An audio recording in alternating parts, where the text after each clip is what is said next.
Well, a very good morning and welcome to EVC Media. This is Elgon View College, all the way from Eldoret Town. My name is Arasa Inoxinde and welcome to Newspaper Review. This morning, I hope it is a beautiful Wednesday morning to you as it is to me. I have a couple of papers that I'm going to give you this morning. I'm going to begin with the Standard newspaper. And of course, I am also going to go to Daily Nation newspaper. I'll be going to People Daily newspaper and I'll be giving you Star newspaper. I'll be giving you Taifa newspaper, and definitely we will end it from there. Straight to the Standard newspaper. It is saying gloomy state of the nation. Gloomy state of the nation. What is happening? Tough times as president faces a nation drained by the high cost of living in his second annual State of the Nation address tomorrow. Kenyans expect that even as he highlights achievement of his 14-month-old administration, he will list concrete steps to make their lives better.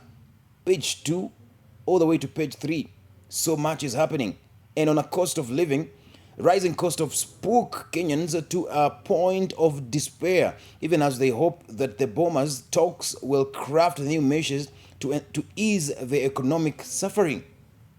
Matters agriculture, they're saying that President Ruto has constantly praised the fertilizer subsidy for increased crop yield, but food prices still remain high as farmers cry out over high fuel prices. Justice, they say the president and allies accused his predecessor of weaponizing the criminal justice system, but he now increasingly faces the same charges from his critics. Parliament, they say that the president has established dominance in parliament, drawing criticism for weakening the opposition despite his calls for strong oversight. Corporate health, they say that companies hit by a difficult operating environment are laying off employees and issuing profit warnings. All that lined up on this Standard newspaper. They're also saying about fuel that oil prices have hit record high, ushering a cost of living crisis. And there's a figure right there, 217.36. That is the cost of fuel right now. And they're saying that the price of a liter of super petrol in Nairobi is at that cost, 217 shillings and 36 cents. The price of a liter of diesel in Nairobi is 205.47 per liter. That's the state of the nation. Taxes, Kenyans' purchasing power eroded by an unforgiving tax regime. All that lined up on the Standard newspaper. Gloomy state of the nation. What is your expectations tomorrow? Leave a comment on our Facebook page right there, and let's get to see what you think about the state of the nation. The case against Kawira Mwangaza to impeach or not. The case against Kawira Mwangaza to impeach or not. Page 4, you can get read about that whole story. Yesterday, the grilling began at the Senate. We expect the same to today. Ruto advisor Ndi takes on industry. Ruto advisor Ndi takes on industry. Page 17, you can get read about that. And big fight for 684 million rare mask. What is this mask all about? What is this mask?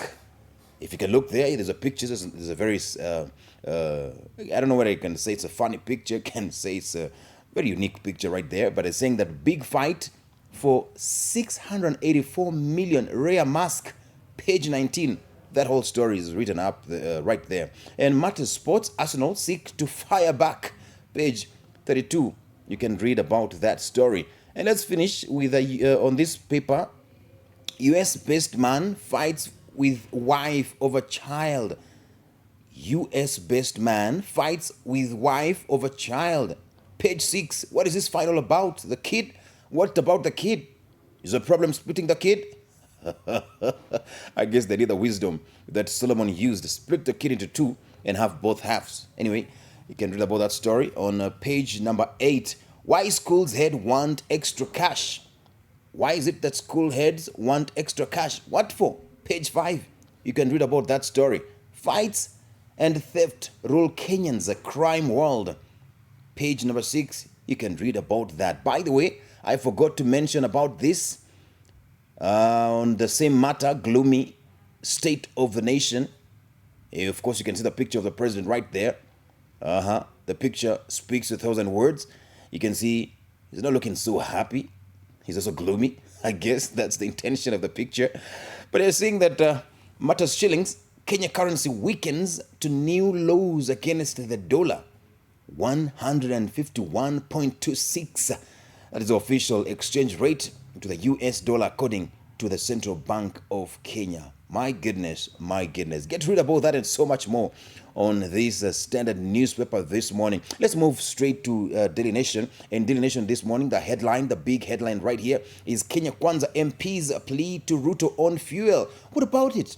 Kenya Kwanza MPs plead to Ruto on fuel. And they're saying the reaction here is the president cited stabilization fund.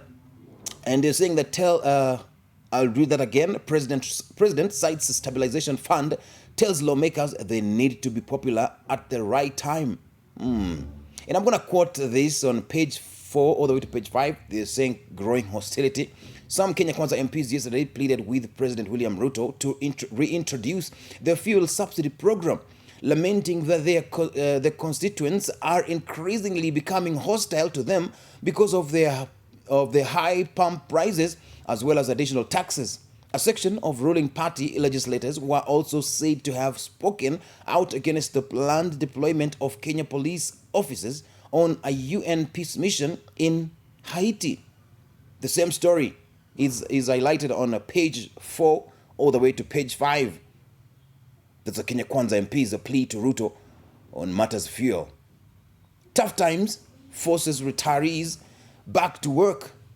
Page 10, they're saying that the high cost of living in the country has eroded the ability of many Kenyans to save money or make any meaningful investment. This has left many retirees starting at poverty, or rather staring at poverty at the end of their employment.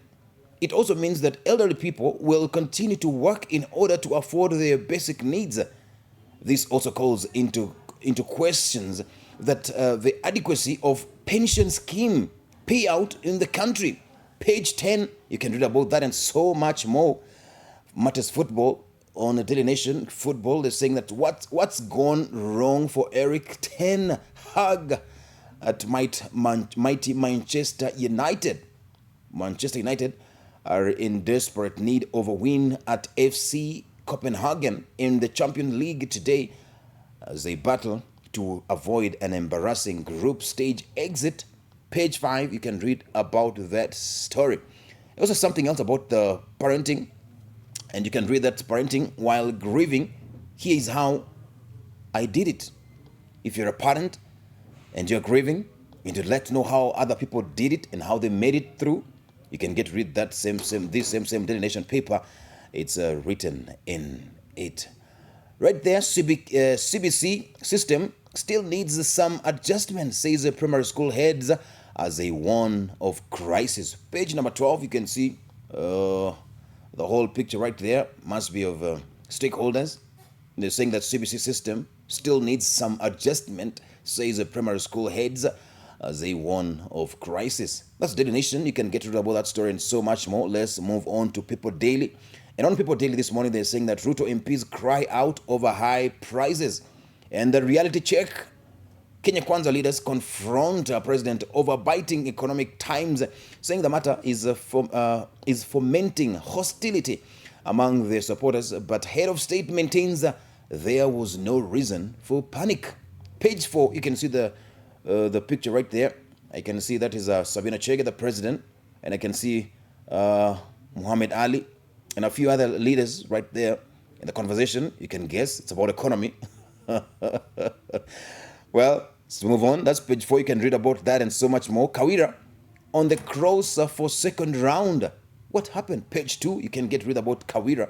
Of course, I talked about the grilling in the previous paper. It's also written in this same paper, People Daily. Page 3.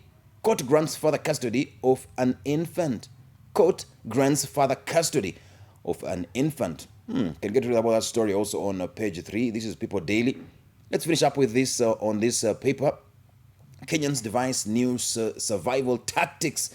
And what are those tactics? Number page 5, you can get rid about that. They're saying that sagging under the heavy burden of taxes. Shop reject M-Pesa payments. Families abandon cars for public transport. Matatu drivers carry more passengers to compensate pushing cost of fuel, while wage earners opt to walk to work. In what has now become the new normal. Do you also walk to work? Do you also walk to work? You can leave me your comment under on that comment section. Let's get to know, is it true? Do you actually walk to work? Has it gotten to that point? How far do you walk? Let's move on to the Star newspaper. Big story right here. UDA MPs confront Ruto over cost of living. UDA MPs confront Ruto over cost of living. Legislators warn cost of living is making Kenya Kwanza unpopular with Kenyans. Page 4 and 5. Also leave me a comment, please, if you can.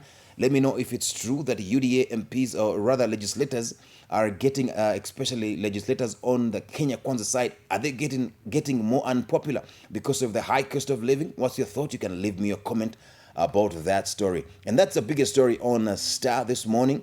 You can get read about the same story, page 4 all the way to page 5. Mwangaza must go as governor dismantle evidence. Mwangaza must go as governor dismantles evidence. You can see the pictures, right? The pictures right there speak volume. It's all the hearing of Kawira Mwangaza that was happening yesterday. It's still going to be hard today. And of course, that's the husband you can see on one side of the picture.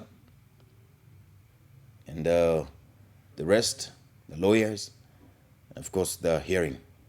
And they're saying, hearing begins Meru Governor Kawira Mwangaza with her husband Murenga Baichu in the Senate with her lawyer during the hearing of her impeachment case and accompanied by her son and daughter in Nairobi yesterday. That whole story is written in the Star newspaper. You can get read about that and so much more. And page number 9, light burden. Curriculum Institute cuts down JSS, that is Junior Secondary School, subject from 14 to 9. That has been a long-awaited move that needed to have been done long time ago. 14 subjects to 9. That's a cut down. They're saying that Curriculum Institute cuts down Junior Secondary School subjects from 14 to 9. Get rid about that and so much more. What influenced that decision? How far is it going to go? Who is it going to affect? How much is it going to affect learners, the teachers, and the whole curriculum? Get rid about that and so much more on page number 9. And let's finish up with the Taifa Leo newspaper. A big story right here is about economy. And they're saying, uchumi, wastaafu warudi soko. Wameoga na kurudi soko. I can see, uchumi, wastaafu warudi soko. And they're saying that hali ngumu ya kiuchumi nchini yasukuma wazee waliostaafu kung'ang'ana kutafuta kazi kujikimu kimaisha. And I'll continue to read in part. Maelfu ya wafanyikazi yaliyokuwa mabarabara ya miji na serikali ya kaunti waliostaafu wamelazimika kurudi kazini kuepuka umaskini baada ya kaunti 44 kukosa kuwasilisha malipo yao ya uzeeni. They are saying that habari kamili inapatikana katika ukurasa wa pili. You can get rid of that and so much more. What is happening? Uchumi, wastaafu hao wote warudi soko namna gani? You can get rid of that and so much more. And they are saying that wakazi walia Taita kuhusu miradi kadhaa. Wakazi waitaka serikali kuu kuharakisha miradi iliyokwama katika kaunti tangu 2015. Ukurasa wa 4, you can get rid about that and so much more. Idadi ya masomo JSS kupungua. That's the same story I've just read in English. That idadi ya masomo katika JSS Junior Secondary School kupunguzwa kuanzia Januari, ijapo wanafunzi wa grade ya 7 kufunzwa masomo 9 badala ya 14. Ukurasa wa pili, you can get rid about that and so much more on this same Taifa Leo newspaper. And what is this about 82%? They are saying that ripoti ya shirika la Taifa la takwimu KNBS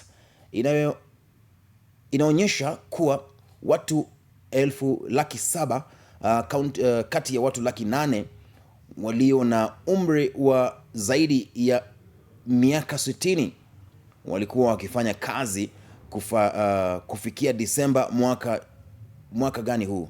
Ni mwaka jana, ikiwa ni asilimia 82 ya idadi ya wazee wote nchini. Get read about this story and so much more.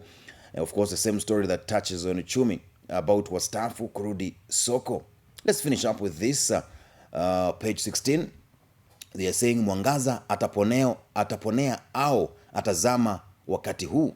Gavana wa kaunti ya Meru Kawira Mwangaza atajua hatima yake hii leo baada ya jopo kazi maalum la seneti linalosikiza malalamishi dhidi yake kupiga kura ya kudumisha au kumfurusha enzini. Ukurasa wa 16, you can read about that story and so much more on matters impeachment of Kawira Mwangaza, the governor of Meru County. Ladies and gentlemen, I want to take this time once again to thank you all for joining me for this newspaper review. It has been great. It's still a great morning. I hope that you're having it still that well. Till tomorrow, same time, same place. This is EVC Media, Elgon View College, and my name is Arasa Inoksinde. If you want to join Elgon View College, it is open for you. If you're a student, please, this is a place you want to be to make the best out of the best. This is the EVC Media, quality oriented.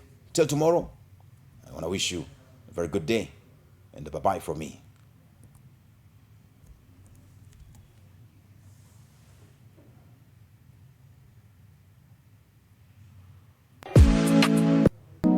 You're watching EVC Media, quality oriented.